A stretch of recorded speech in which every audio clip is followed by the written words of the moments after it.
Salam uşaqlar. Bu sualın şərtində deyilir ki, bu vektorların xətti asılı olub olmadığını araşdırın. Əvvəlcə vektorların xətti asılı olub olmadığı haqqında bir tərifi deyək. Tutaq ki, bizə A1, A2, A3, A1, A2, A3 nöqtələr və nəhayət AN vektorları verilmişdir. Və sıfırdan fərqli elə lambda 1, lambda 1, lambda 2, lambda 3 və nəhayət lambda n həqiqi ədədləri var ki, sıfırdan fərqli elə bax bu ədədlər var ki, lambda 1 vurulsun A1 vektoru, üstə gəlinsin lambda 2 vurulsun A2 vektoru, üstə gəlinsin lambda 3 vurulsun A3 vektoru və nəhayət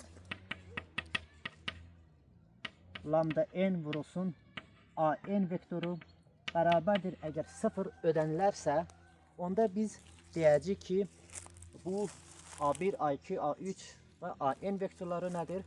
Xətti asılı vektorlardır. Əgər bu bərabərlik yalnız lambda 1 bərabərdir, lambda 1 bərabərdir lambda 2-yə, o da bərabərdir lambda 3-ə və nəhayət o da bərabərdir lambda n şərtində 0-a bərabər olarsa, bu şərtdə, yalnız bu şərt daxilində əgər bu bərabərlik doğru olarsa, o zaman biz deyəcəyik ki, bu vektorlar xətti asılı deyirlər. Yəni, vektorların xətti asılı olması üçün bunlardan heç olmasa biri 0-dan fərqli olmalıdır. Yox, əks halda, yəni ki, yalnız bunların hamısı 0-a bərabər olduqda bu bərabərlik ödənilərsə, onda biz deyirik ki, bu vektorlar xətti asılı deyirlər. İndi bizim məsələnin şərtində də bizə 3 dənə vektor verilib. O zaman tərifə görə lambda 1 vurulsun A1 vektoru, üstə gəl lambda 2 vurulsun A2 vektoru, üstə gəl lambda 3 vurulsun A3 vektoru bərabərdir 0 bərabərliyini biz birinci araşdıracağıq. Bunu araşdırmaq üçün biz nə edəcəyik? Birinci, burada bax bir vektorun koordinatlarından bir determinant düzəldəcəyik. Bu determinantı hesablayacağıq. Bunu silirəm artıq.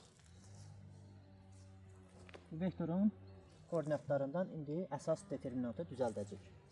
Sonra da burada əsas determinantı tapandan sonra biz orada lambda 1 və lambda 2 tapacağıq. Lambda 1-i də tapanda necə tapırıq? İndi onu da deyəcəm.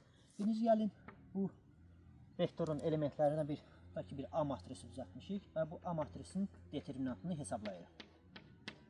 Bərabərdir. Birbaşa yazıram.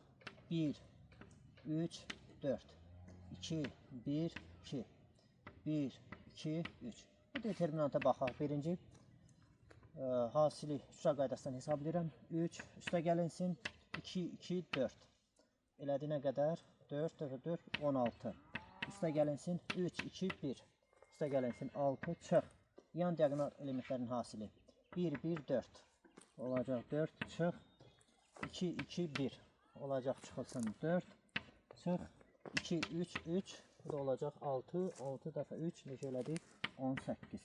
Bunu da hesablasanız 3 üstə gəl 16 nə qədər elə? 19, o da 6, 25, 25. Düzdürmü? 25-dən 4 çıxsaq 21, 21-dən də 4 çıxsaq neçə elədi?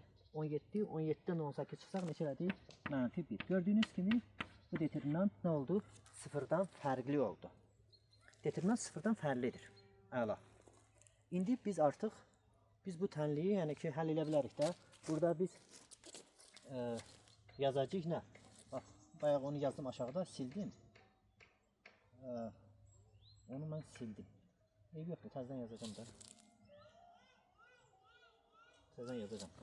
Lambda 1, A1 vektoru, üstə gəlinsin, bunu deyəcək. Lambda 2, A2 vektoru, üstə gəl lambda 3, A3 vektoru, dedik ki, bərabərdir 0 olmalıdır. Biz nə elədik? Burada elə bil elementlərdən bir matris düzəltdik və indi bax, bunlardan düzəltdik. İndi bu lambda 1-i tapanda da, lambda 1-i də tapanda da, birinci biz burada bu determinant elə bil lambda 1-i biz tapacağıq. Bunu necə tapacağıq? Bunu necə tapacağıq? Bax, bunun birinci sütun elementlərin yerində, yəni bunu bilirsə, bunu buna vuracaqsınız, üstünə elə bil, bax, bunu buna vuracaqsınız, üstünə gələcəksiniz, bunu da buna vuracaqsınız, üstünə gələcəksiniz. Bu 0 sıfırın da yerində biz nə yaza bilərik? Bir dənə elementləri, bütün elementləri sıfırdan ibarət olan bir 3 tərtibli matris yaza bilərik əlbəttə. O zaman bu birinci sütunun yerinə 0, 0 yazıram. 0, 0. Digər iki sütunu, ikinci və üçüncü sütunu köçürürəm olduğu kimi. 3, 1, 2, 4, 2, düzdürmü? 3. Bu matrisi hesablasanız, görəcəksiniz, bu matrisin daha doğrusu determinantı hesablasanız, görəcəksiniz 0'dır. Niyə? 0'dır çünki burada bir sütun elementləri nədir? 0'dan təşkil olunmuşdur və bunun hesablaması bizə nə verir? Lap belə hesablayaq sizə göstərək. Nə oldu? 0, düzdürmü? 0. Sonra bunları vursaq yenə də 0 olacaq. Bunları da vursaq yenə də 0 olacaq. Çıx, bax bunları da vursaq. Yəni ki, məlum məsələdir ki, bir sütun əgər 0'dan təşkil olunubsa, həmin matrisin determinantı nədir? 0'a bərabərdir. Məsələn, bu da 0, 0 olacaq. Bax, bu şəkildə delta lambda 1 də nədir? 0'a bərabərdir. Lambda 1'i də biz tapanda, nə edirik? Delta lambda 1'i bölürük əsas determinanta, delta a'ya. Bu da bərabərdir artıq. Bilirsiniz ki, nə olacaqdır? 0 bölünsün elə bil -1, yəni ki 0 eləyəcəkdir.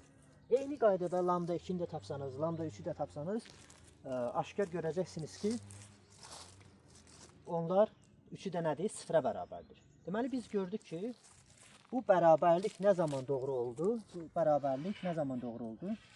Bayaq tərifdə qeyd elədik.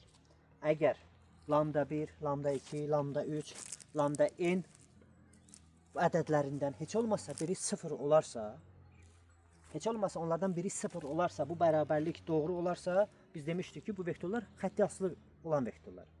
Xeyr, əgər lambda 1, lambda 2, lambda 3 ədədlərinin üçü də eyni zamanda 0'a bərabər olduqda bu bərabərlik doğru olarsa, onda biz həmin vektorlara demişdik, xətti asılı olmayan vektorlar. Bu qayda ilə, bax, siz lambda 2'ni də tapsanız, görəcəksiniz ki, 0'a bərabərdir. Lambda 3'ü də tapsanız, görəcəksiniz 0'a bərabərdir. Deməli, biz aşkar elədik ki, bu bərabərlik, bax, bu bərabərlik nə zaman doğrudur? Lambda 1 bərabərdir lambda 2'ə, o da bərabərdir lambda 3'ə, o da bərabərdir 0 olduqda bu bərabərlik doğru olur. Deməli, bu vektorlar nədir? Xətti asılı olmayan vektorlardır. Sağ olun.